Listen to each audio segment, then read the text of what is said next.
welcome to PR Done and Dunner. I'm your host, Bob Geller. It's a very special episode, our 12th. And as we round out a year of great podcasting, this episode in many ways brings us full circle. We're starting right where we began with our first guest who's returning, analyst relations expert Robin Schaffer, who is joined by German-based analyst relations expert Chris Holscher. And they have important new research to share.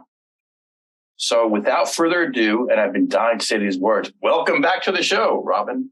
Yeah, and welcome, Chris.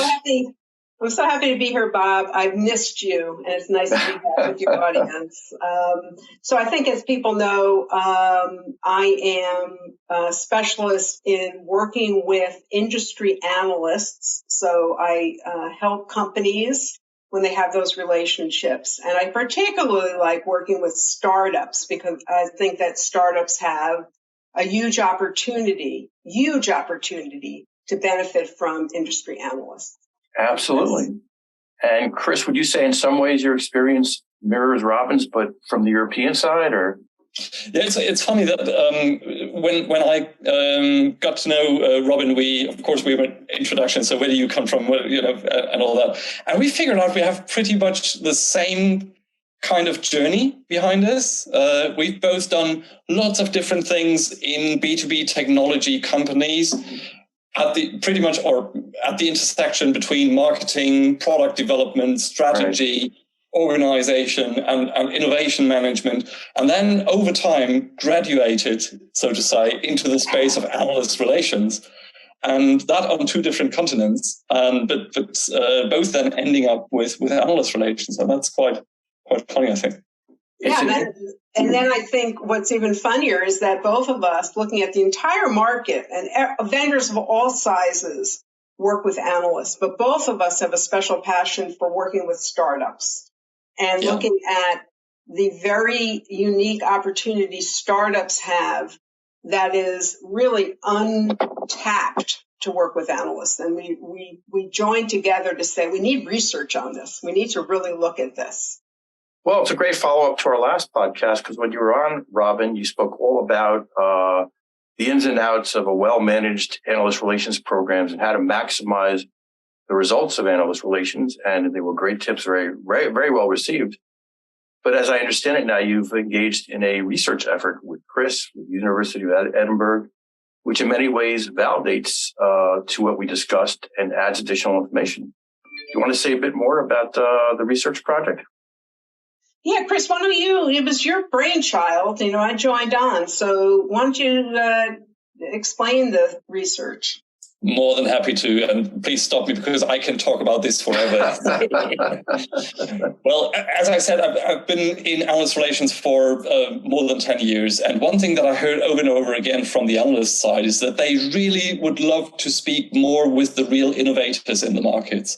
So that being startups, yet they couldn't really afford to spend the time with startups in many cases, or had to deprioritize them because many startups are not even aware of this part of the playing field.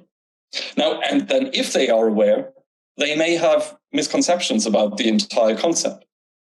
Right. And if they don't have misconceptions, then they don't really know how to play it and how to engage with analysts so that it's a mutually effective and efficient engagement, and that how to actually make sense of it. So I decided to, since I decided to focus entirely on startups and bridge that gap, I thought, I can tell lots of engaging, interesting, impressive anecdotes about startups not engaging with analysts or engaging, and the difference that it makes and all that. And that makes for a fun evening or two. But startups nowadays, they what they really want is data. They make lots of their decisions based on data. So right. I figured, yes, there is a bit of research out there about analyst relations, but what we really need is data that looks specifically at the startup ecosystem and that ecosystem also from the perspective of the analyst houses. So we decided to bring up that State of Startups with Industry Analysts survey that looks at this entire playing field from three different angles. One, from the startups, of course, and get their understanding and their state of play.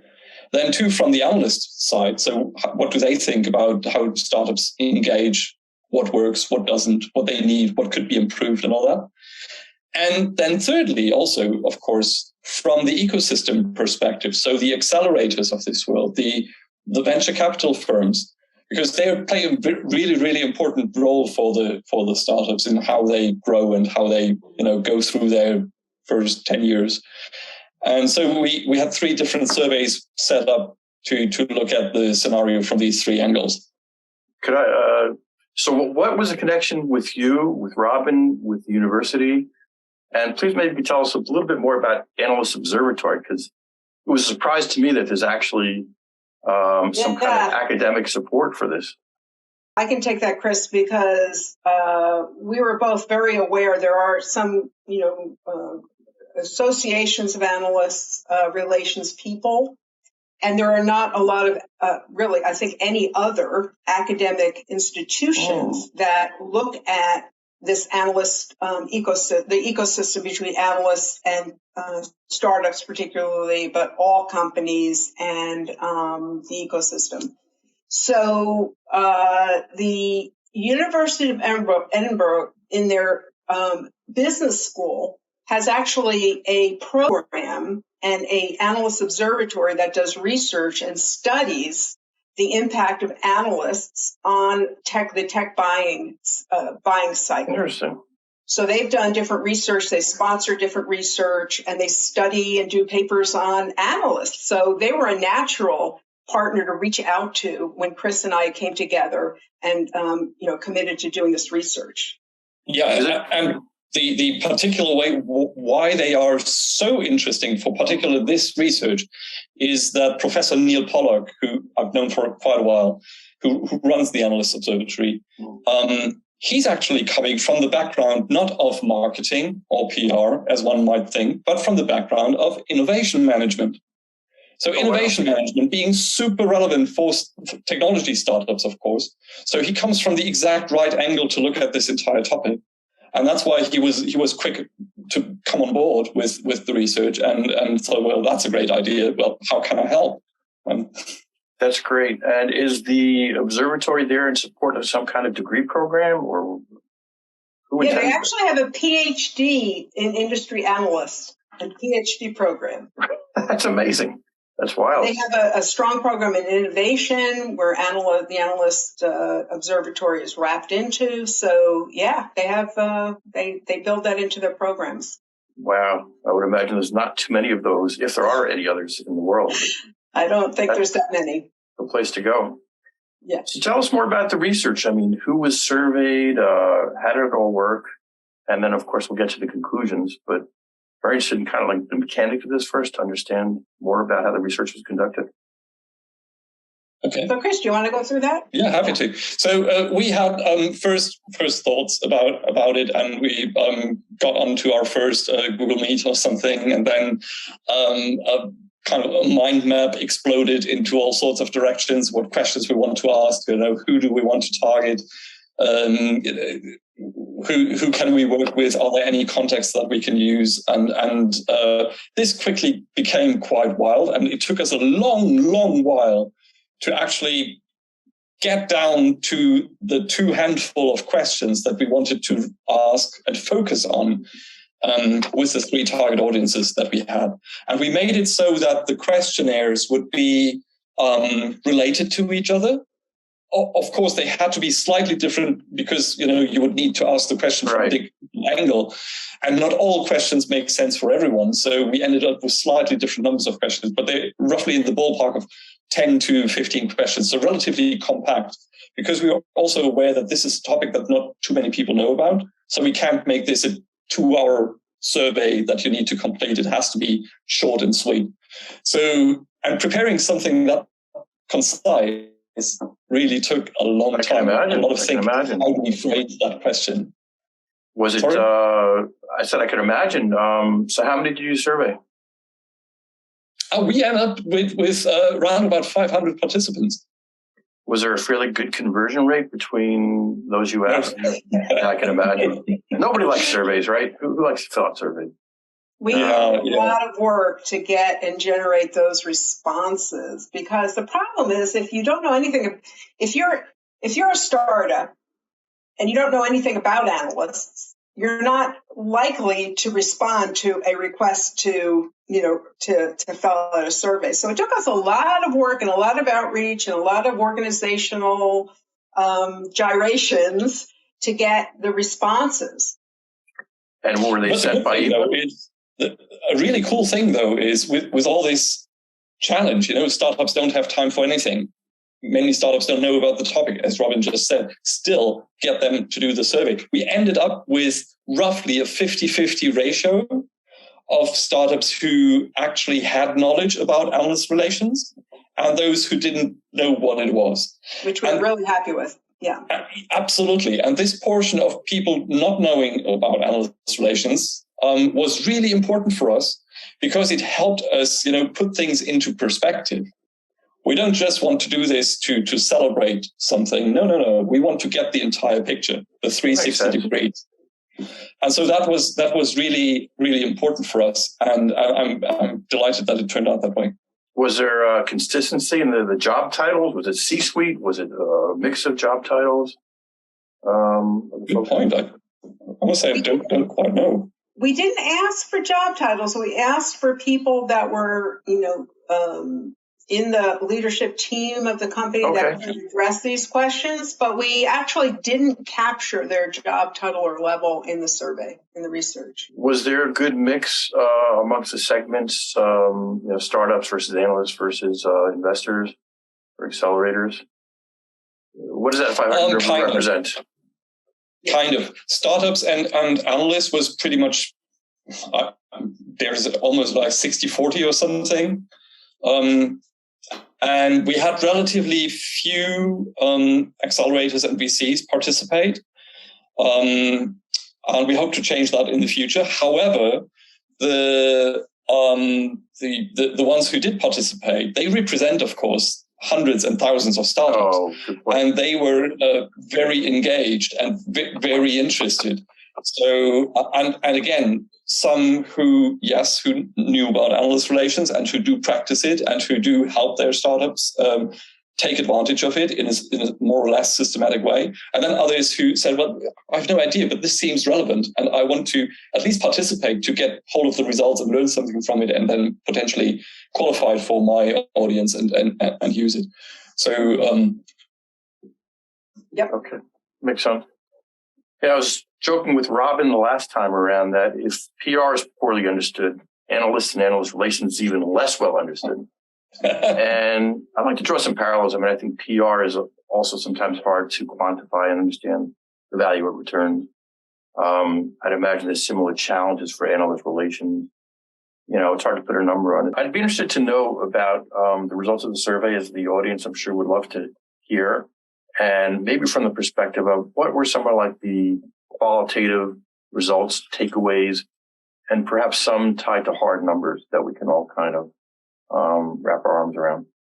Yeah, that was really the intent of doing the research at all, was to capture some of those hard numbers, because we know anecdotally that there's a lot of impact, but what really can we show that analyst relations does for startups? So we worked with the university, who kept us honest in the way we asked the questions so that we could get statistically valid data. And then we found all kinds of findings. Chris can tell you a couple of them that are most interesting. Yeah, that'd be great to hear. Maybe one that's really stunned us as well is that we noticed that the mean time until a startup gets mentioned by an analyst on one of their publications in whichever form is around 7 years into business.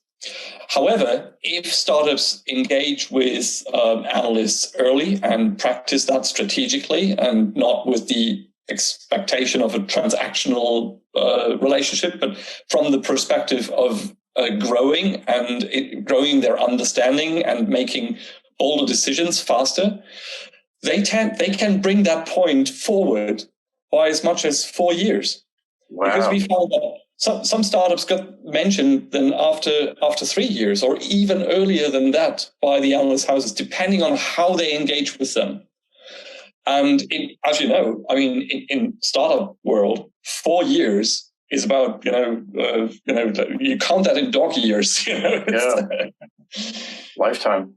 But is the takeaway then to engage early, strategically, invest what you need to invest, rather than view it as, I'll spend a few bucks here and see what happens? One thing that was that I found really interesting about the research is we asked about the startups' belief about the analysts'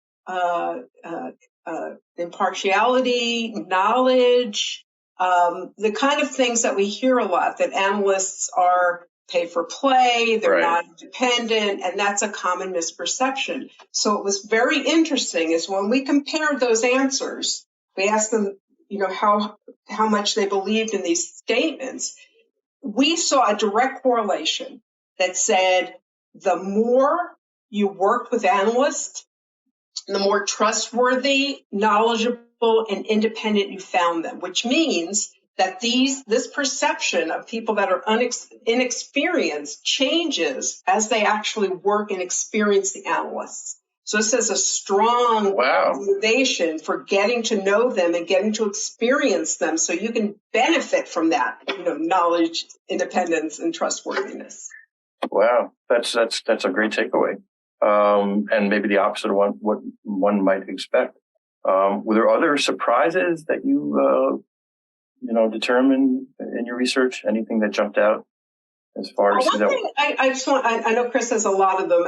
One thing that really was interesting to me that we kind of understood and knew, but the data proved out, is that analysts are very interested in learning about startups, while startups do not think analysts are that relevant to their business. They don't think they're big enough. They don't think they have enough of a story. Analysts disagree. They want to know what's going on with the startups, and they want that information. They're hungry for it. And one of the reasons we asked their motivations, and actually, Chris, you can talk about their motivations, is really interesting. Before I go into that, I wanted to illustrate that with think of a timeline. So most startups thought that they would become relevant to the analyst community only once their product is in broad availability, or they would have lots of reference customers and that kind of thing. Whereas the majority of analysts actually told us, no. We want to hear from startups much earlier on in the life cycle. We want to hear from startups in beta stage or before. And that's the majority. And I was like, Robin, keep me honest, I believe it was like 63% say at beta stage or before. And that is, again, if you think of the lifespan or timescales in a startup, that can be quite a time difference until you get lots of reference customers or broad availability and beta stage or even minimal viable product. So that can make a whole lot of difference for startups. And how drastic that was, that kind of surprised me. If you think about how much startups pivot and change and develop and grow during those early stages, the impact of analysts can be 10 times as much as opposed to when you're a little bit later, in the journey. So yes, the point is engage early to get the benefit.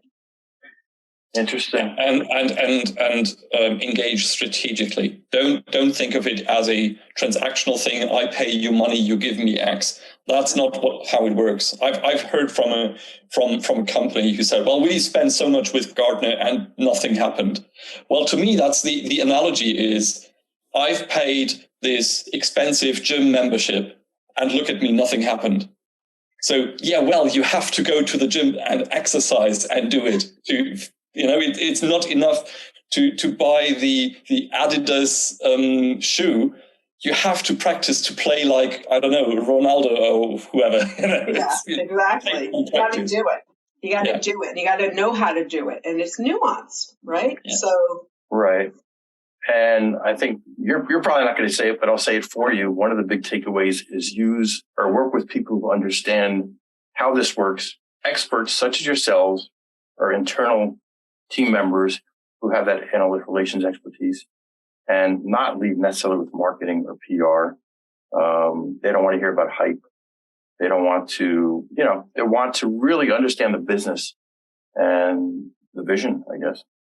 One thing that I was alluding to before, when we ask the analysts, why do they want to work with startups? Very few of them just are what's the word? Just trying to do it for the goodness of their heart, right? They're doing it to recommend to buyers, right? Analysts have this huge opportunity to recommend startups or mention startups to buyers, because an analyst wants to be valuable to that customer, that buyer. And if they only recommend large established companies, they haven't provided value. But if they say, hey, there's this up and coming company that really fits what you're trying to do, Mr. Enterprise Buyer, you might want to look at them. So that raises the analyst's value to the buyers. So think about what that can do for that startup that's gotten onto that analyst radar. But do they not care so much about the revenue stream per se, about the business potential? And is there like a separation of church and state, like you have with the media, between the analyst side and the business side? So the analyst should not necessarily. Yeah, there's a clear separation of state. An analyst is not going to advocate for you unless you've proven that you are a company worthy of mentioning to a buyer. They're not looking at it commercially. They're looking at bringing the buyer value and what they can do to bring the buyer some ideas that can help them differentiate their business by perhaps working with this unknown company. See, Bob, that's a really important distinction between the concept of PR and AR. So PR generally is, if you want to, in a nutshell, PR is generally paid by the vendor to celebrate their product or to celebrate their brand, put it in the best light possible. Right. So analysts are paid by the buyer side to unravel the spaghetti of, all that PR that's out there, right, and actually make sense of it for the buyer and tear that apart and get to the bottom of it. So if you think about the differences between PR and AR, step one, follow the money. So, one is predominantly paid by the vendor to celebrate their brand, and the other is predominantly paid by the buyer to make sense of all that stuff. Well, true, but the vendor is also paying the analyst relations firm too, right?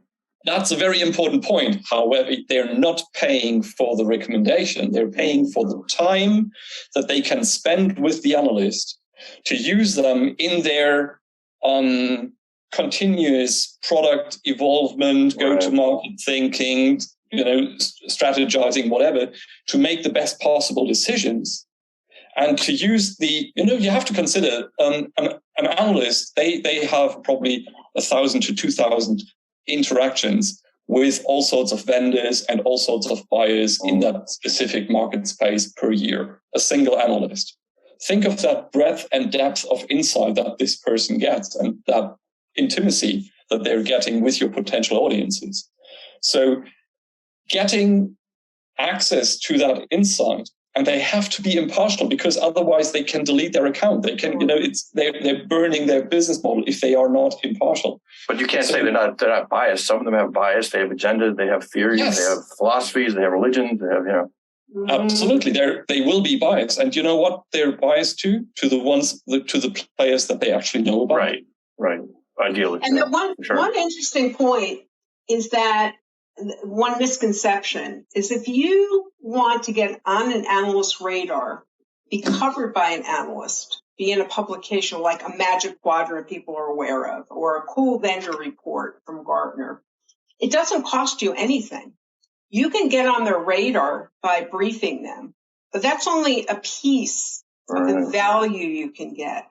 And you can start to work with them without big investments. But when you want to get to the point, which we believe in deeply, of getting that insight to help your business, to help your product, to help your fit, to help your marketing, to help your messaging and your go-to-market, the analysts are packed with insights for you.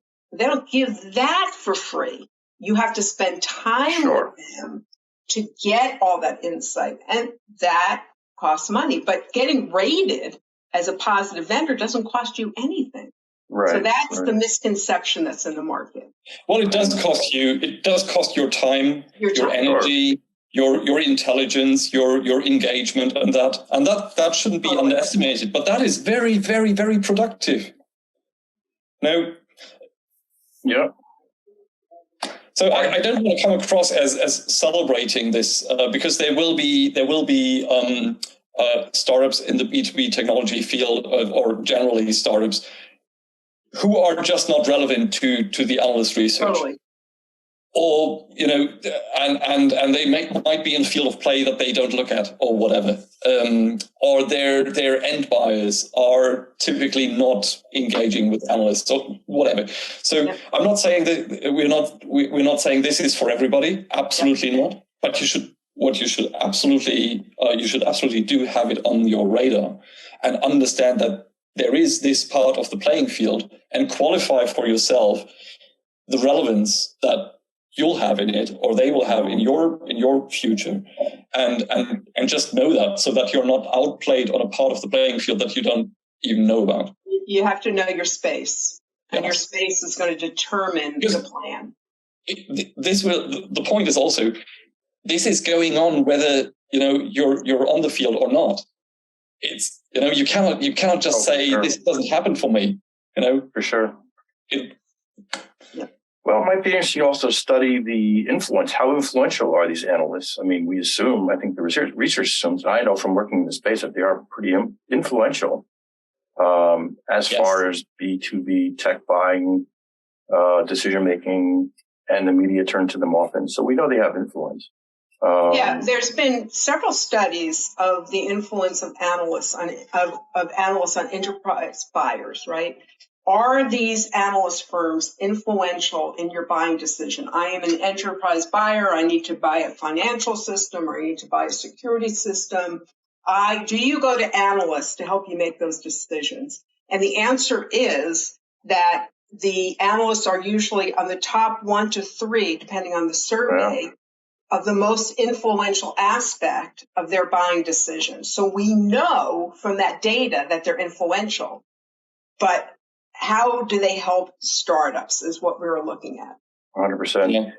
I should know. Let me give you one example, Bob. There was one study, and I can't quote it now because I don't know exactly which one it was. But the data was that in the B2C space, some 75% of buying decisions are primarily influenced by what buyers find on a company's website. Right. In the B2C space. Now, in the B2B space, that's also relevant, but there's even 80% said that the primary decision influencer for those professional buying or technology strategy decisions were the publications of industry analysts. So we're all influenced by the B2C space, so we're all things the website is everything. But if you look at the actual data in the B2B space, things are quite a bit. There's more than the website. And given the nature of how analysts actually work and what their business model forces them to, how to work, the way of working, makes them extremely influential. Especially, I could go to an analyst and say, please write this nice thing about me. Please write this great thought leadership paper about me. And they will say, well, if they're worth their salt, they will say, no, we don't do that. We don't do PR. That's not our thing. Right. So I can go to them and say, we've been working for 10 years.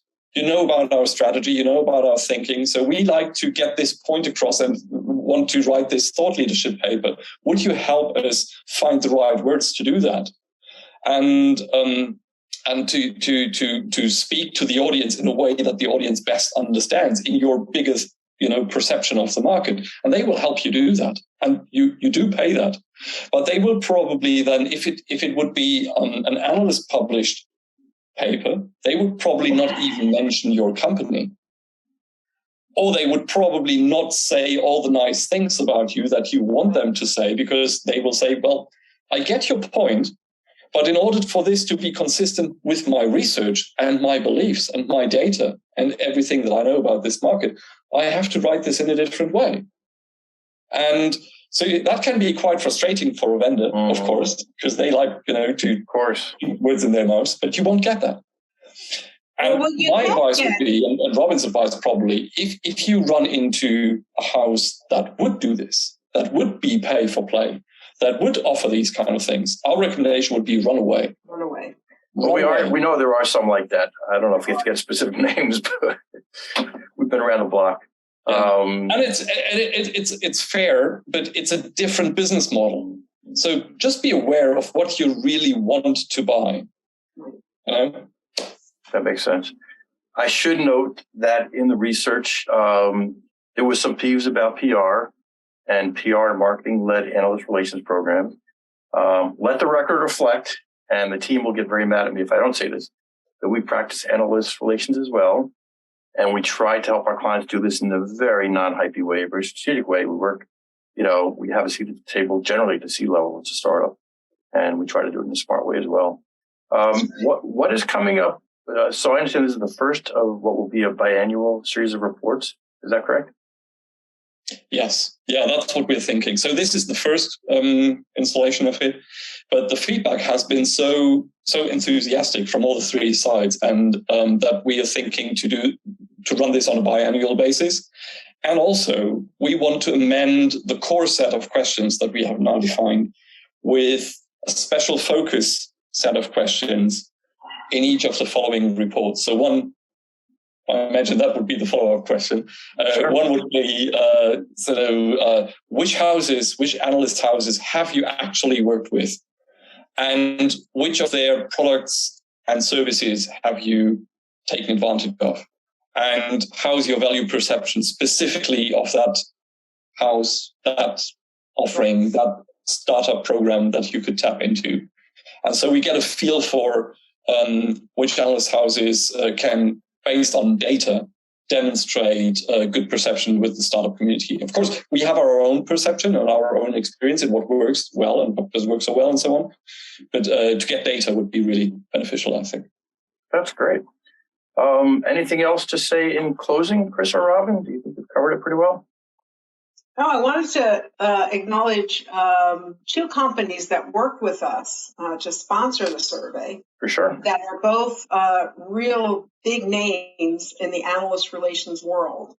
AR Insights, and they have a product called Architect, which is used by many analyst relations professionals to manage their programs. Good. And another company, Spotlight AR, which has a similar tool and also provides help for companies to execute their analyst relations programs. So they both loved our idea and wanted to support us. So we want to thank them. That is awesome. I didn't know there was AR tech. I mean, we have some PR tech, but it's good to know that there's some solutions out there. AR tech, yeah. Well, this has been great. Chris and Robin, thank you so much for coming on. It's an exciting area. We're going to stay tuned to this and very eager to see what the next research reveals. Meanwhile, we'll include your information in the show notes. There's a press release, which we'll include a link to as well. And great. I mean, look forward to staying in touch. Thank you so much. Wonderful. Thank you so much. Take care, Bob. Take care. Thanks.